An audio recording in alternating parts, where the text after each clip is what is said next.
Hello tout le monde, on se retrouve aujourd'hui pour parler du film Le Roi, donc sorti en 2019, film américano-australien de David Michôd.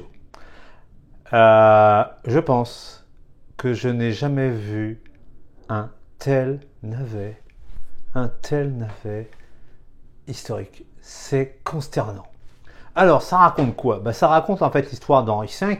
Vous connaissez peut-être la pièce de Shakespeare d'Henri V. La pièce de Shakespeare prenait déjà des libertés historiques, mais bon, c'était Shakespeare, c'était du théâtre. Là, c'est un film qui est vendu comme inspiré de faits réels. Ah, là, c'est pas de l'inspiration, là. C'est de l'inspiration de très très loin, là. On est dans de l'inspiration stratosphérique.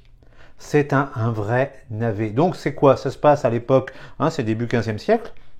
On a Henri V qui va prendre le pouvoir en Angleterre, puis qui après va guerroyer en France. Henri V est joué par Timothée Chalamet. Et mon Dieu, ce gars-là, il est épais comme une feuille d'allumette. Je vois pas comment il aurait pu combattre à l'époque. En plus, il joue de façon mièvre, il est mou. Enfin, c'est vraiment ça. Nous avons après dans le rôle du dauphin Louis, mon Dieu, Robert Pattinson.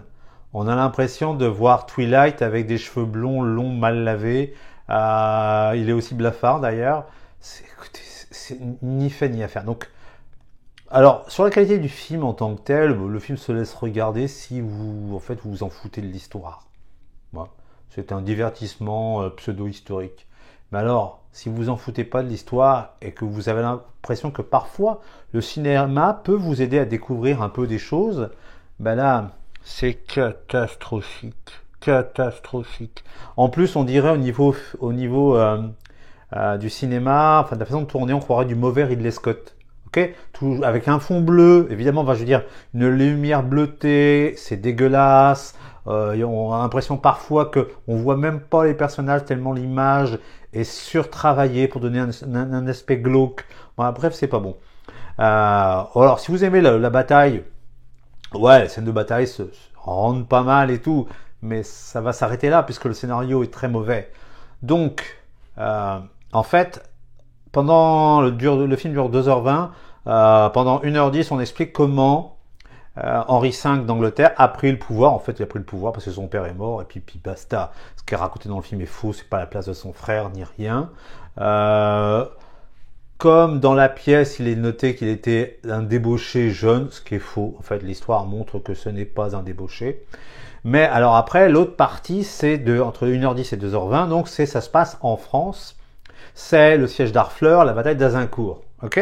Alors, je vous le fais rapidement.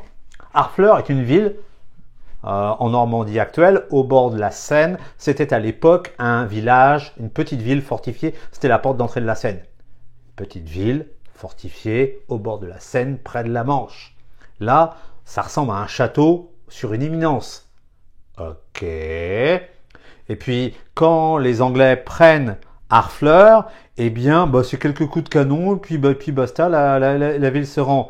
Il y a eu des combats très très importants, et Henri V a bien failli y perdre son armée. D'accord, ok. Et puis, Louis, dauphin de France, n'a jamais combattu Harfleur, n'y était pas. Alors, vous voyez, déjà, ça commence bien, Là, on a déjà pas mal de choses qui vont pas. Après, au niveau du combat d'Azincourt, pardon, excusez-moi, j'ai oublié quelque chose. Il est très gentil avec quand Harfleur se rend. C'est pas ça. Henri V était quelqu'un d'assez brutal, violent et massacré à tout va. Il n'a pas fait un gros câlin aux gens d'Harfleur, parce qu'on a vraiment l'impression de ça dans le film, qui venaient le voir. Bon, on oublie Harfleur, on va plus loin. On va à Azincourt. On va à Azincourt et puis Louis, dauphin de France, qui est totalement ridicule dans le film, qui n'était pas non plus à Azincourt, se retrouve à Azincourt, va mourir à Azincourt d'une façon complètement stupide. Enfin, il n'y était pas. Alors, ce qui est très drôle par rapport à la bataille d'Azincourt, c'est que on a les Français en haut, beaucoup de chevalerie, puis en bas, ce sont les Anglais, ok? C'était l'inverse, en vrai. Les Anglais étaient sur une petite éminence, cernée de forêt, et les Français en bas, ils ont dû monter la côte pour attaquer les Anglais. Ok, donc déjà t'inverses les choses. En plus, c'est mal fait. On voit que en fait, la bataille originale, c'était un champ de labour, et puis là, ça devient tout est beau, tout est vert. Alors, ils ont rajouté quand même un peu de boue, un peu de pluie. Il avait plu toute la veille pour que ça fasse un peu le boulot. Mais enfin, c'est ni fait ni à faire. Et puis, par exemple, à la fin de la bataille, il y a le massacre des prisonniers. Le massacre a bien eu lieu. Et puis, Henri V, ouais, on va les massacrer. Je sais pas ce que j'aurais voulu faire, mais bon, on va le faire quand même. Alors qu'en fait, les soldats d'Henri V ne voulaient pas de massacre. Pourquoi? Parce que quand on tue quelqu'un, on ne peut pas exiger de rançon parce qu'il est mort. Vous voyez? Donc, c'est bourré de bêtises comme ça.